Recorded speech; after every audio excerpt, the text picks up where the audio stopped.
નમસ્કાર, BBN news ચેનલમાં આપનું સ્વાગત છે. હું છું કવિતા પંચાલ ને હવે જોઈએ આજના સમાચાર.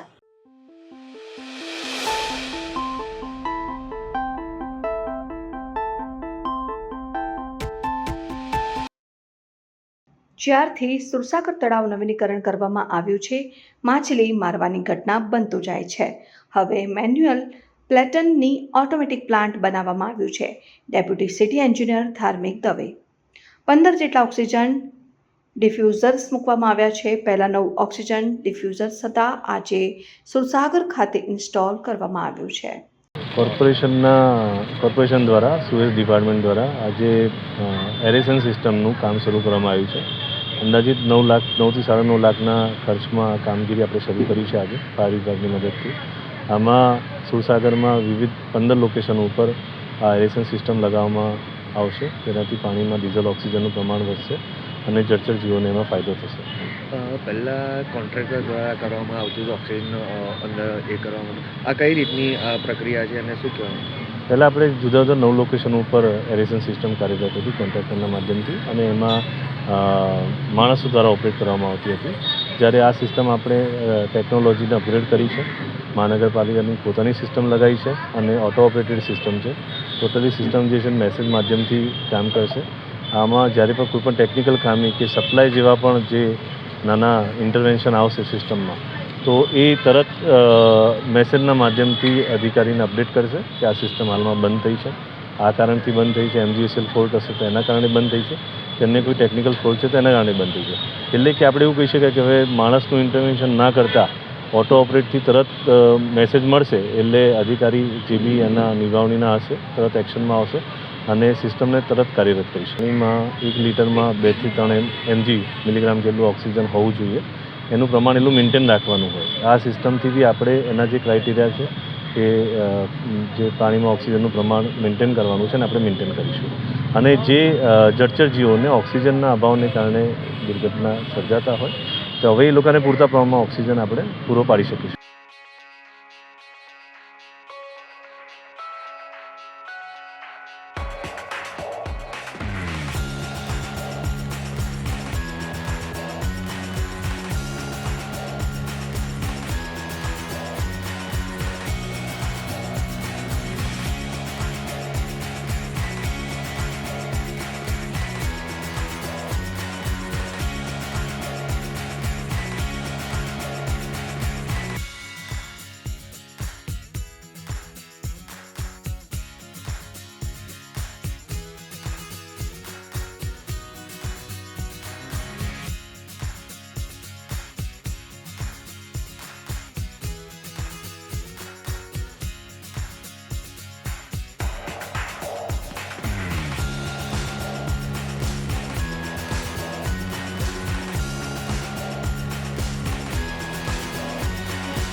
વડોદરા જિલ્લાના સાવલી તાલુકાના ભાદરવા કેળવણી મંડળ દ્વારા વિશ્વ પર્યાવરણ દિવસની ભવ્ય ઉજવણી.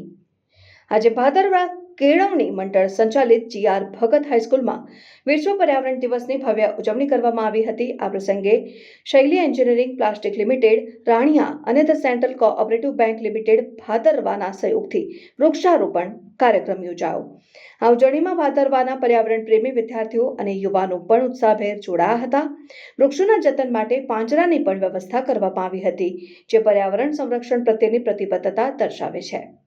મહાનુભાવની ઉપસ્થિતિ. આ કાર્યક્રમમાં અનેક મહાનુભાવો ઉપસ્થિત રહ્યા હતા, જેમાં જિલ્લા પંચાયત પ્રમુખ શ્રીમતી ગાયત્રીબા મહિડા, શૈલી એન્જિનિયરિંગ પ્લાસ્ટિક લિમિટેડ રાણિયાના HR હેડ શ્રી દેવેન્દ્રભાઈ પુરોહિત, ઉપેન્દ્રસિંહ મહિડા અને તેમની team, Shri Mahipatsinh Rana, the central cooperative બેંકના કર્મચારીઓ, ભાદરવા ગામના પર્યાવરણ પ્રેમી શ્રી જયદીપસિંહ વાઘેલા, શ્રી તરુણસિંહ રણા, શ્રી અજયસિંહ જાદવ, ઉત્સાહી શિક્ષક શ્રી શૈલેન્દ્રસિંહ પરમાર, કારોબારી સભ્યશ્રીઓ, શિક્ષક મિત્રો, વિદ્યાર્થીઓ અને ગામના અગ્રણીઓ પર્યાવરણ જતનનો સંદેશ આ કાર્યક્રમ દ્વારા સ્પષ્ટ સંદેશ આપવામાં આવ્યો કે પર્યાવરણનું જતન માત્ર સરકારની ફરજ નથી, પરંતુ દરેક નાગરિકની જવાબદારી છે.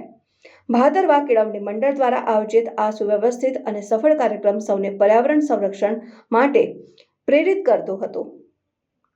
રિપોર્ટ સુરેન્દ્રસિંહ ચૌહાણ. વડોદરામાં પણ કોરોનાની નવી સિઝનની શરૂઆત. વડોદરામાં કોવિડ-19ના 6 નવા કેસ સામે આવ્યા. શરદી, ખાંસી, તાવના લક્ષણો સાથે કોરોનાની એન્ટ્રી. તમામ દર્દીઓની હોમ આઇસોલેશનમાં સારવાર. પાલિકાએ હેલ્થ બુલેટિન બહાર પાડી માહિતી આપી. કોરોનાને લઈને પેનિક ન થવા તંત્રની અપીલ. વડોદરામાં કોરોનાના નવા કેસો અંગે ચેરમેનની પ્રતિક્રિયા. સ્થાયી સમિતિના અધ્યક્ષ ડોક્ટર શીતલ મિસ્ત્રીએ કહ્યું, લોકોએ ગભરાવવાની જરૂર નથી. રિપોર્ટર ખુશી પવાર. વડોદરામાં પહેલી વખત જે ગુજરાતમાં 500 કેસ આવ્યા છે, વડોદરામાં 6 કેસ પોઝિટિવ આવ્યા છે. કેસ પોઝિટિવની વાત કરીએ તો અત્યારે ઇન્ફ્લુએન્ઝા લાઇક ઇલનેસના લીધે કોવિડનું ટેસ્ટિંગ વધુ થતું હોય છે, તેથી કેસો પોઝિટિવ આવ્યા છે. 6 કેસો સામાન્ય સિમ્ટમવાળા છે, જેમને હોમ ક્વોરન્ટાઇન કરેલા છે. વડોદરા શહેરમાં એસએસજી અને ગોત્રીમાં બંને જગ્યાએ આરટીપીસીઆર લેબોરેટરી ચાલુ છે. જિલ્લાના કેસો એસએસજીમાં જાય છે. વડોદરાના 34 પીએચસી અને સીએચસીના કેસો ગોત્રીમાં જતા હોય છે. જે વાયરલ ટ્રાન્સપોર્ટ મીડિયા છે એને પણ પ્રોક્યોર કરી લેવામાં આવ્યું છે. તમામ હોસ્પિટલો, ખાસ કરીને એસએચજી હોસ્પિટલમાં 20 બેડ અને ગોત્રી હોસ્પિટલમાં 35 થી 40 બેડ આઇસોલેશન વોર્ડ તૈયાર કરવામાં આવ્યા છે. તમામ ઓક્સિજન લાઈનો, વેન્ટિલેટર આ બધાના ઓડિટ કરી અને ચાલુ કન્ડિશનમાં રહે અને બંને હેલ્થ સિસ્ટમ તથા પ્રાઇવેટ હેલ્થ સિસ્ટમ સજ્જ રહે એ પ્રમાણે સૂચનાઓ આપી દેવામાં લોકો પેનિક ના થાય એની માટે શું કરવું? મેં કીધું એમ કે ખાલી 4% લોકોને દાખલ થવાની જરૂર છે. ખૂબ માઇલ્ડ પ્રકારનો વાયરસ છે. ખાંસી, શરદી, તાવ આવો, શરીર દુખવું, ઉબકા આવવા માઇલ્ડ પ્રકારના સિમ્ટમ હોય છે. ખરે ઉડી નાખે વળગે એવો સિમ્ટમ છે લો ગ્રેડ ફીવર. આને પહેલાંના કોવિડમાં હાઈ ગ્રેડ ફીવર આવતો હતો. આમાં લો ગ્રેડ ફીવર લાંબા સમય સુધી રહેતો હોય છે. ખાસ કરીને મેં કીધું એમ કે 4% કેસોને દાખલ થવાની જરૂર છે. 96% કેસો હોમ ક્વોરન્ટાઇનથી સારા થઈ જતા. માઇલ્ડ સ્ટ્રેન છે, બિલકુલ પેનિક થવાની જરૂર નથી. દર 6-8 મહિને કોવિડના નાના મોટા વેવ આવતા હોય છે. અત્યારે આ કોવિડ એ એન્ડેમિક ડિસીઝ બની ચૂક્યો છે, કારણ કે 2019થી લઈ અને 2025 5-6 વર્ષ થયા છે. ઘણા મ્યુટેશન, સેંકડો મ્યુટેશન આ વાયરસમાં થયા છે. તો કોઈ મ્યુટેશન એવું આવે કે જે હાનિકારક હોય એના માટે નજર રાખવી પડે. આ જે સ્ટ્રેન છે, ખાસ કરીને JN.1, LF.7 અને NB.1.8.1 અને XFG, આ તમામ વેરિયન્ટ ઓમિક્રોનના સબ વેરિયન્ટ છે, જેને વેરિયન્ટ અંડર મોનિટરિંગ તરીકે WHOએ વર્ગીકૃત કર્યા છે. જે રીતે જૂના કોવિડના વેવમાં મોટાભાગના નાગરિકો સંક્રમિત થઈ ચૂક્યા છે અને મોટાભાગના પોપ્યુલેશન વેક્સિન લીધી છે, એટલે નાગરિકોમાં અંશત રોગ પ્રતિકારક શક્તિ હોવાને લીધે આના કેસ બહુ સિવિયર નહીં થાય અને માઇલ્ડ ડિસીઝ રહેશે. પરંતુ સંક્રમણનો પ્રસાર દર વધુ છે, તેથી સાવચેતીના પગલાં રૂપે સોશિયલ ડિસ્ટન્સિંગ રાખવું, અવારનવાર હાથ ધોવા, માસ્ક પહેરવું અને ઓવરક્રાઉડિંગ ટાળવું. આ જે કોવિડના એટિકેટ છે એ આપણે પાળવા જરૂરી છે. ડભોઈના તીર્થક્ષેત્ર કરનાળીના નર્મદા કાંઠે ગંગા દશહરા પર્વના સમાપન દિવસે પરિંદુ ભગત તેમજ પ્લેબેક ગાયિકા અનુરાધા પોણવાલે પૂજન અર્ચન અને દિવ્ય આરતી કરી. ડભોઈ તાલુકામાં આવેલા સુપ્રસિદ્ધ ઐતિહાસિક તીર્થધામ કરનાળીમાં નર્મદા કાંઠે ગંગા દશહરા પર્વ ચાલી રહ્યો હતો, જેના અંતિમ દિને ભાજપા અગ્રણી તેમજ કુબેર મંદિરના ટ્રસ્ટી શ્રી પરિંદુ ભગત ઉર્ફે કાકુજી, ધર્મપત્ની રીટાબેન ભગત તેમજ ભગત પરિવાર સાથે અંગત નાતો ધરાવતા ભારતીય પ્લેબેક ગાયિકા અનુરાધા અરુણ પોંડવાલ સહિત સાંસદ જશુભાઈ રાઠવા, મહંત દિનેશ ગિરીજી, મહંત નંદગીરીજી અને નગરના ભાવિક ભક્તો દ્વારા મા નર્મદા અને ગંગા મૈયાની પૂજા અર્ચના કરવામાં આવી હતી.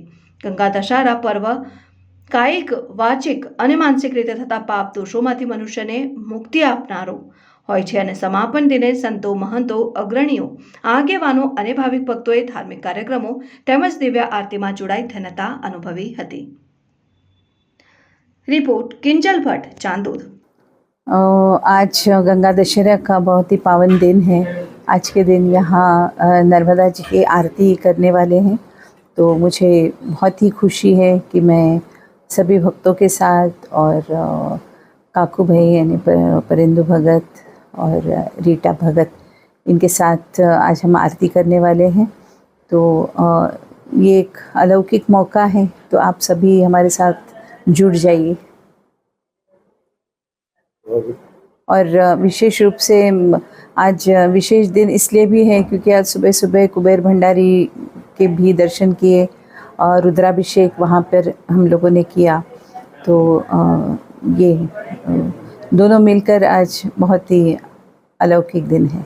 धन्यवाद। हाँ जी, दर्शन करके। हाँ जी। पहली बार तब आप आए? नहीं, बहुत साल हुए मुझे आए हुए, आना हुआ नहीं था, तो अच्छा लगा आज आके पूजा करके।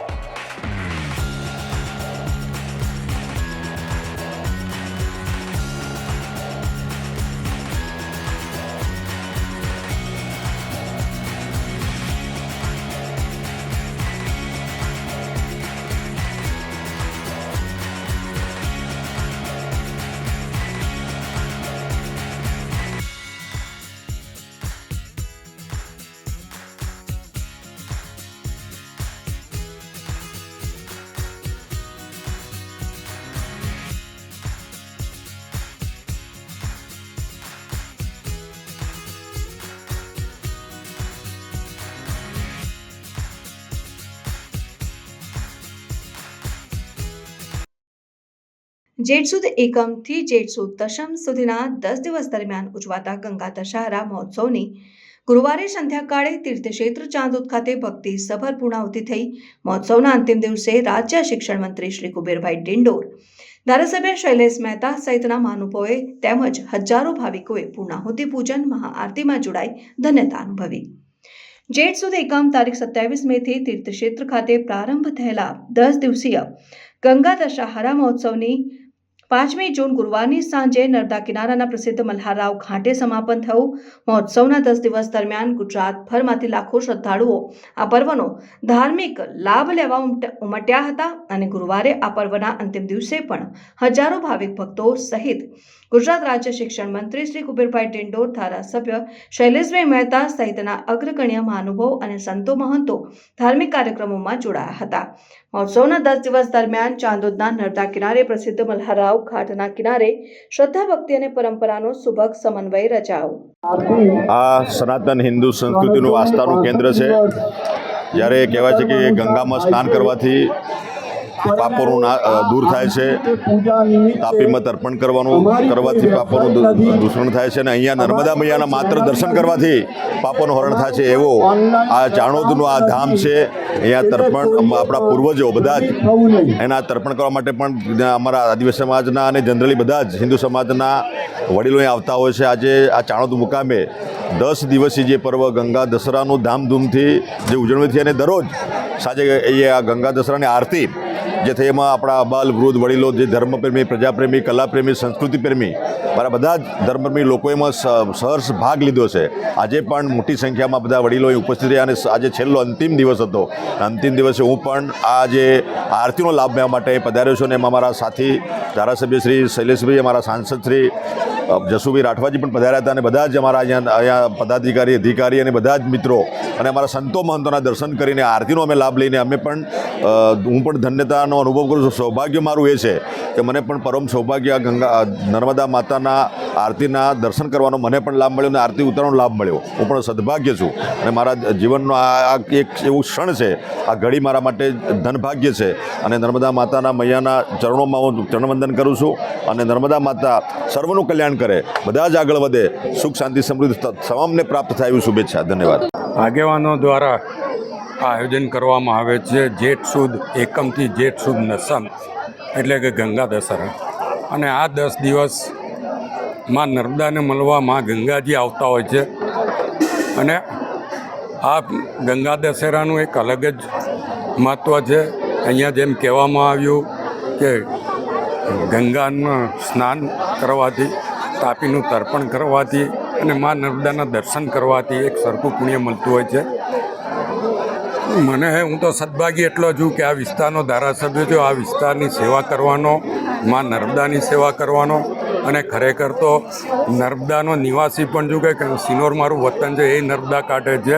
અને જે ભૂસાપડિયાના ઘાટે ગંગા દશેરા ઉજવાય છે સિનોરમાં, એ ભૂસાપડિયામાં મારું ઘર પણ આવેલું છે.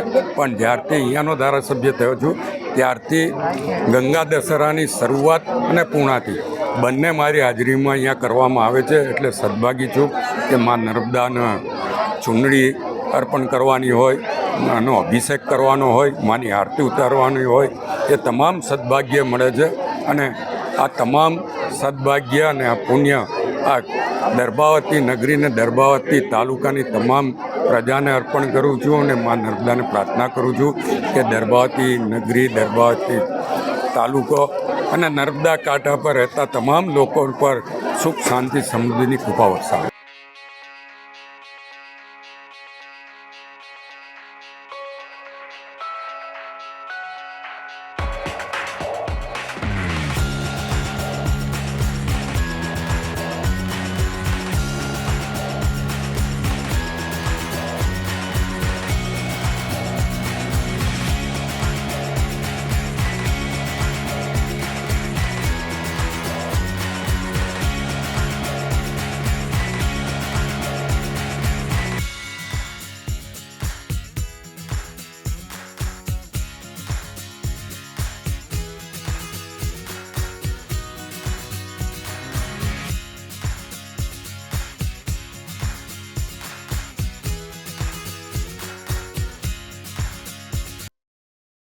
ચાંદોદ ખાતે શ્રી અનિરુદ્ધાચાર્યજી સંસ્કૃત મહાવિદ્યાલયના પ્રવેશ દ્વાર અને રસ્તાનું ભૂમિપૂજન માનનીય શિક્ષણ મંત્રી શ્રી કુબેરભાઈ ડિંડોર, ધારાસભ્ય શૈલેષભાઈ મહેતાના વરદ હસ્તે કરવામાં આવ્યું. વડોદરા જિલ્લાના ડભોઈ તાલુકા ખાતે આવેલ તીર્થધામ ચાંદોદના શ્રી બદ્રીનારાયણ મંદિર સ્થિત ભૂમિપૂજન કાર્યક્રમ આયોજિત કરવામાં આવ્યો હતો.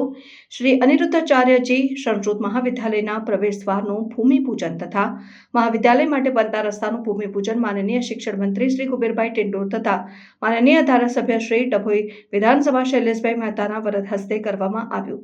આ રોડ રસ્તા તથા મુખ્ય પ્રવેશ દ્વારના નિર્માણ માટે મંત્રીશ્રીના ગ્રાન્ટમાંથી લગભગ 11 લાખ રૂપિયાની મદદ કરવામાં આવી છે.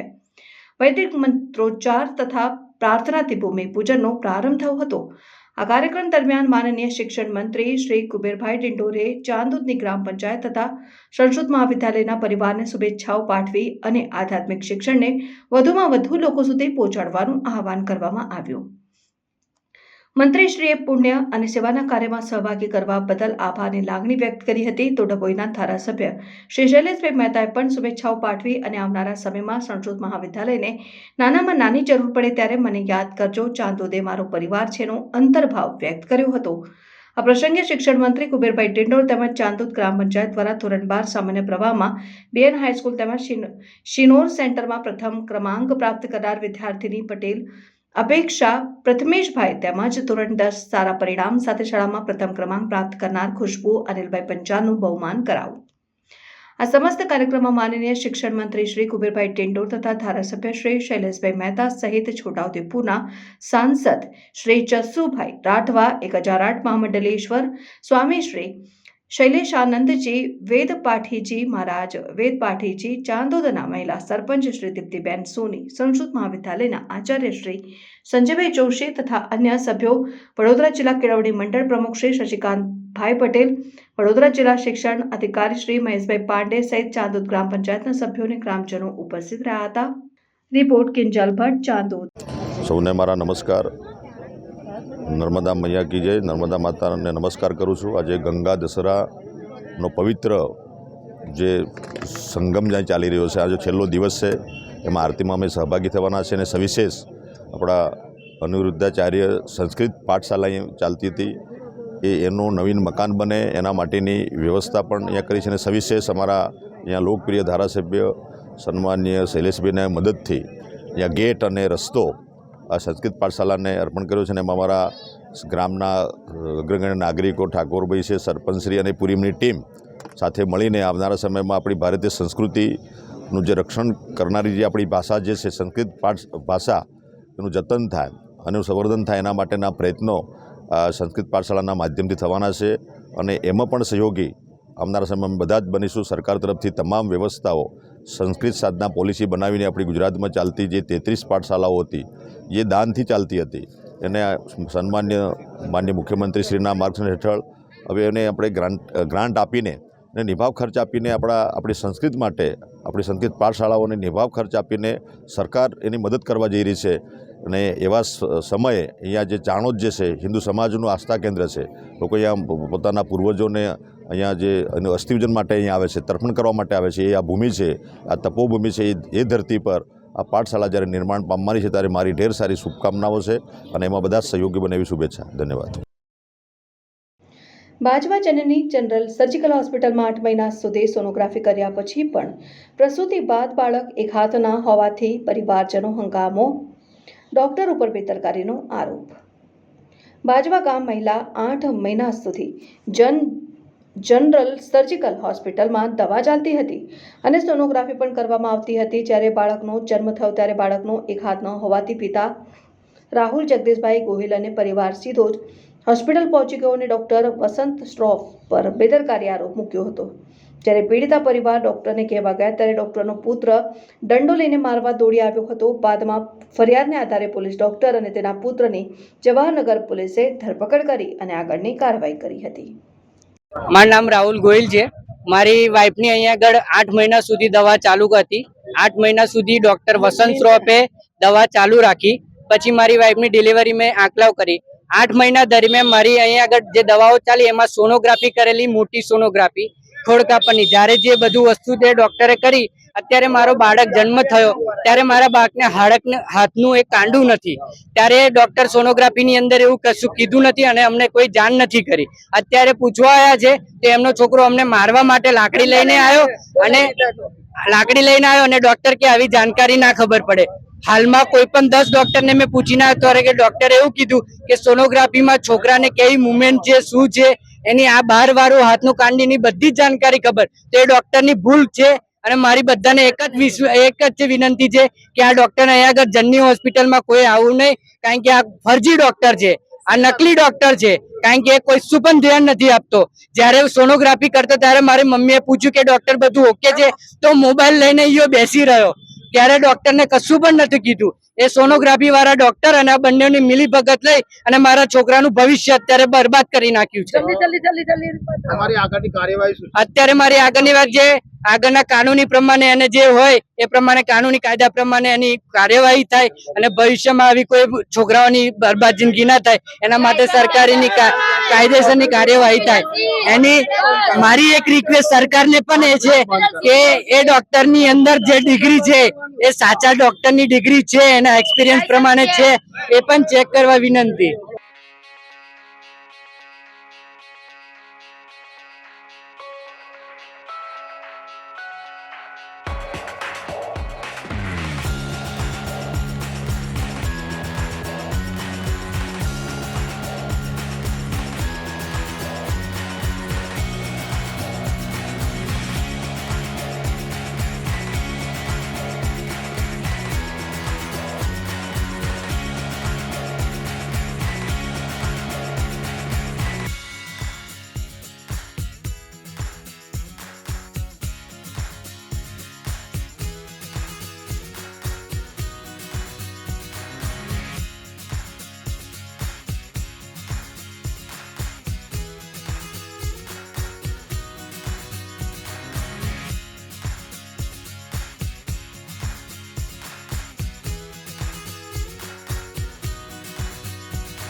દુષ્કર્મ કેસ મામલે એસીપી જીબી બાંભણિયાનું નિવેદન. 4 તારીખે મહિલા હરણી તળાવ ખાતે આવ્યા. જીમ સંચાલક સાગર મકવાણા સાથે એક સપ્તાહથી સંપર્કમાં મહિલા આવી હતી. ઇન્સ્ટાગ્રામના માધ્યમથી સંપર્કમાં આવ્યા હતા. હરણી તળાવ ખાતે મળ્યા બાદ આરોપી સાગર મહિલાને હોટલમાં લઈ ગયો હતો. હોટલમાં લઈ જઈ ચપ્પુ બતાવી દુષ્કર્મ આચર્યું હતું. મહિલા અને જીમ સંચાલક પરણિત છે. મહિલાએ દુષ્કર્મની ફરિયાદ નોંધાવતા સાગરની ધરપકડ કરાઈ છે. आरोपी ने कोर्ट में रजू कर रिमांड की मांगनी करवामां आवशे। गत 4 जून एक बहन ने अपनी कंप्लेंट दर्ज करवाई हनी पुलिस स्टेशन में कि सागर मकवाणा जो आरोपी है उनके साथ इंस्टा के माध्यम के द्वारा परिचय में आई थी और वो हरणी तालाब वहाँ मिले थे। बाद उन लोगों ने डिसाइड किया कि गेस्ट हाउस जाना है। गेस्ट हाउस जाने के बाद जो आरोपी है उसने चप्पू दिखाकर उनके साथ मतलब दुष्कृत्य किया है। उनकी कंप्लेन हमने दर्ज किया है। तहकीकात के दौरान हमने कल आरोपियों को अरेस्ट किया है। अभी जो इन्फॉर्मेशन दी गई है उसके बारे में तपास के लिए हम रिमांड के लिए आरोपी को नामदार कोर्ट में प्रोड्यूस करेंगे। सर जो रेप किया है वो चाकू बता के धमका के? हाँ, फरियाद में उसने बताया है कि चप्पू बता के उसके साथ दुष्कृत्य किया गया। आरोपी का एमडी फिटनेस बापोद में उनका जिम है और ये भी जिम ट्रेनर का काम करता है। हाल अभी हमारी तहकीकात शुरू है तो भी वो इंफॉर्मेशन अभी मतलब आरोपी को अरेस्ट किया है। उनका जो मेडिकल करना था उस वो किया गया है और उनका जो कपड़े है मतलब जो एविडेंस उनके साइंटिफिक है वो कलेक्ट कर दिया। कार भी है, कार भी लेके गया था। तो कार भी लेके गया? हाँ, कार वो भी हम तपास के दरमियान कब्जे करेंगे। अब पुलिस की दिशा में तपास करेंगे? अभी तो जो सारे उनके अगर होटल के सीसीटीवी है उसका रजिस्ट्रेशन है जो भी है उनके बारे में हम तहकीकात करेंगे। पहले भी कभी ऐसा हुआ, कोई सामने आया? नहीं, इसके अलावा उसके भाई का क्या रोल है इसमें? उसका भाई का भी कोई रोल। सर सूरत की भी बात चल रही है कि वहाँ भी FIR दर्ज हुआ है। हम इंफॉर्मेशन कलेक्ट करें, अगर आती है तो आपको बताएंगे। रील का भी उसको क्रेज है, अभी देख सकते हैं कि उसके रील में वो तो मैंने देखा नहीं, इंस्टा में मैं यूज़ नहीं करता, इसलिए मालूम नहीं। વડોદરા શહેર વોર્ડ નંબર 4માં દેશના પૂર્વ ઉપવડાપ્રધાન અને દલિત નેતા એવા બાબુ જગજીવન રામની પ્રતિમાની દયનીય પરિસ્થિતિ જોવા મળી. એમની પ્રતિમાની આસપાસ કચરાના ઢગલા કરીને મૂકવામાં આવેલા છે એવું જોવા મળેલ છે. વડોદરા મહાનગરપાલિકા દ્વારા સફાઈ દિવસ, સફાઈ સપ્તાહ જેવા અનેક કાર્યક્રમો પાછલા દિવસોમાં કરવામાં આવ્યા. પણ સૌથી મોટી અને દુઃખની વાત તો એ છે કે વડોદરા મહાનગરપાલિકાની પૂર્વ ઝોનની કચેરી, વોર્ડ નંબર 4ની કચેરી જે સંગમ ખાતે આવેલી છે, એ કચેરી પાસે દેશના પૂર્વ નાયબ વડાપ્રધાન બાબુ જગજીવન રામની પ્રતિમા વર્ષોથી મૂકી રાખી છે, જેને યોગ્ય સ્થાન આપવામાં નથી આવતું. યોગ્ય સ્થાન તો આપવામાં નથી આવતું, એ ના આપીને સ્થાન એમને ક્યાંક ને ક્યાંક અપમાન તો કરવામાં આવી જ રહ્યો છે. પરંતુ એનાથી પણ મોટું અપમાનની વાત એ છે કે સ્વચ્છતા અભિયાન ચલાવનારા વડોદરા મહાનગરપાલિકાના સત્તાધીશો અને સત્તામાં બેસેલા લોકો વોર્ડ નંબર 4ની કચેરી પર આવેલા બાબુ જગજીવન રામની પ્રતિમાની આસપાસ પણ સ્વચ્છતા નહીં રાખી શકતા, તો કયા મોડેથી એ લોકો સ્વચ્છતા અભિયાન ચલાવવાની વાત કરતા હોય છે. ત્યારે આજે દુઃખથી અમને આ જોવું પડી રહ્યું છે કે બાબુ જગજીવન રામની પ્રતિમાની આજુબાજુ આ કચરાનો ઢગલો કરી દેવામાં આવ્યો છે અને એમની પ્રતિમાને અને એક દલિત આગેવાનને ક્યાંક ને ક્યાંક અપમાન કરી રહ્યા હોય એ પ્રકારના કૃત્ય મહાનગરપાલિકા દ્વારા કરવામાં આવી રહ્યું છે. ત્યારે આવનાર દિવસોમાં કમિશનરશ્રીને અમે રજૂઆત કરવા જવાના છે અને માંગ કરવા જવાના છે કે એમની પ્રતિમાને યોગ્ય સ્થાન આપવામાં આવે, યોગ્ય એમને માન આપવામાં આવે અને સાચા અર્થના અંદર વડોદરા શહેરમાં જો સ્વચ્છતા અભિયાન ચલાવવામાં આવતી હોય તો આવા દેશના મહાન લોકોની આજુબાજુનો જે કચરાનો ઢગલો છે એ જલ્દથી જલ્દ દૂર કરી અને જવાબદાર અધિકારીઓ પર પગલાં લેવામાં આવે એવી માંગ સાથે અમે કમિશનરશ્રીને આવેદન આપવા જવાના છે. અલકાપુરી જૈન સંઘમાં વિશ્વ શાંતિ માટે મહાપ્રભાવક ઋષિ મંડળમાં પૂજાનું ભવ્યથી ભવ્ય આયોજન કરાવ. કુળદેવ ગણી વિરીતેન્દ્ર વિજયજી મહારાજે નિષ્ઠા પ્રદાન કરી. જૈન ધર્મમાં જપ તપ અને વ્રતનું ખૂબ મહત્વ શાસ્ત્રોમાં બતાવવામાં આવ્યું છે. જૈન અગ્રણી દીપક શાહે જણાવ્યું કે કોઈ પણ શુભ કાર્ય હોય કે આપત્તિ અને તકલીફ હોય તો તેના નિવારણ માટે ગીતાર્થ ગુરુ ભગવંતો એ જુદા જુદા મહાપૂજનો બતાવેલા છે. અને આજે જ્યારે જયશ્રીબેન મહેન્દ્રભાઈ શ્રીમાલ પરિવાર દ્વારા પોતાના પરિવારના શ્રેણીકના શુભ પ્રસંગે પરિવાર, સમાજ, દેશ અને વિશ્વની શાંતિ માટે મહાપ્રભાવક ઋષિ મંડળ મહાપૂજનનું આયોજન અલકાપુરી જૈન સંઘમાં હસમુખા પાર્શ્વનાથજીના લઈ અકોટા ખાતે રાખવામાં આવ્યું હતું. આજના ઋષિ મંડળ મહાપૂજન માટે જૈન પ્રકાંડ વિધિકાર હિતેશભાઈ શાહ તથા જૈન સંગીતકાર જયેશ ચુડગર ખાસ પધાર્યા હતા અને એમની આ જુગલબંધીએ સરસ મજાના ભાવવાહી સ્તવનોની રમઝટ બોલાવી વાતાવરણ ભક્તિમય બનાવી દીધું હતું. દરમિયાનમાં પરિવાર તથા લાભાર્થી પરિવારના દીપક જૈને જણાવ્યું હતું કે આજે સવારથી જ વિધિકાર હિતેશભાઈ શાહ દ્વારા ઋષિ મંડળ મહાપૂજન માટે રંગીન અક્ષત, વિવિધ ફળો, સુગંધિત પુષ્પો, અવનવા નૈવેદ્યથી સુંદર અને આકર્ષક માંડલું બનાવવામાં આવ્યું હતું તથા પંચધાતુના બનેલા ઋષિ મંડળ પર શ્રીમાલ પરિવારના મોહનલાલ, દેવરચંદજી, લક્ષ્મીચંદજી, ધનરાજી, પ્રકાશભાઈ, અશોકભાઈ, નરેન્દ્રભાઈ અને ચંદ્રકાંતભાઈ પરિવારે વિશિષ્ટ મહાપૂજનમાં પૂજાના વસ્ત્રો પરિધાન કરી ભાગ લીધો હતો. અલકાપુરી જૈન સંઘના ટ્રસ્ટીઓ, ભારતીય પધારેલા મહેમાનો, યુનિવર્સિટીના પૂર્વ સેનેટ સભ્ય દીપક શાહ, મહાવીર ઇન્ટરનેશનલના કમલેશભાઈ સહિતના સંઘના સભ્યો મોટી સંખ્યામાં અનુષ્ઠાનમાં જોડાયા હતા. અને છેલ્લે મોટી શાંતિ કુંભ કળશ અને ચૈત્ય વંદન બાદ મહાપૂજનની પૂર્ણાહુતિ થઈ હતી. ત્યારબાદ જયશ્રીબેન મહેન્દ્રભાઈ શ્રીમાલ પરિવાર દ્વારા સ્વામી વાત્સલ્યનો કાર્યક્રમ યોજાયો. દરમિયાનમાં અલકાપુરી જૈન સંઘના ટ્રસ્ટી પ્રશાંતભાઈ શાહે જણાવ્યું હતું કે આવતીકાલે બકરી ઈદમાં મૂંગા અબોલ પશુઓની આત્માને શાંતિ મળે તે માટે કરુણા દિવસના આયંબેલ તપ સંઘમાં કરાવવામાં આવશે. તો બધા સંઘના સભ્યો મોટી સંખ્યામાં આયંબેલ તપ ગણિરાજ વીરતિન્દ્ર વિજયજી મહારાજની નિશ્રામાં આવે તેવી અપીલ કરવામાં આવી હોવાનું ટ્રસ્ટી જયેન્દ્રભાઈ શાહે જણાવ્યું હતું. આજે અલકાપુરી શ્રી સંઘમાં લાભાર્થી પરિવાર એવા જયશ્રીબેન મહેન્દ્રભાઈ શ્રીમાલ પરિવાર દ્વારા એક વિશ્વ શાંતિ માટે, સમાજની શાંતિ માટે, પરિવારની શાંતિ માટે એમના પરિવારમાં પુત્રને ત્યાં એમના લગ્ન વગેરે આવા અનેક વિષયોને લઈને વિશ્વ શાંતિ અર્થે ઋષિ મંડળનું મહાપૂજન એ પરમ પૂજ્ય વીરતેન્દ્ર વિજયજી મહારાજ સાહેબ ગણી એમની નિશ્રામાં અમારા શ્રી સંઘમાં યોજવામાં આવ્યું છે. આ વીરતેન્દ્ર વિજયજી મહારાજ સાહેબના નિશ્રામાં થયેલું ઋષિ પૂજન ભણાવવા માટે ખાસ વિધિકાર હિતેશભાઈ શાહ માંજલપુરથી પધાર્યા છે અને જુગલબંધીમાં અમારા જયેશભાઈ ચુડગર જૈન સંગીતકાર એવો સરસ મજાનું સંગીત આપ્યું છે. હસમુખા પાર્શ્વનાથ સેનાલયમાં આજે આ પ્રકારનો ઋષિમંડળનો કાર્યક્રમ છે. કાર્યક્રમ બાદ સાધર્મિક ભક્તિનો લાભ એમના પરિવાર દ્વારા લેવામાં આવ્યો છે.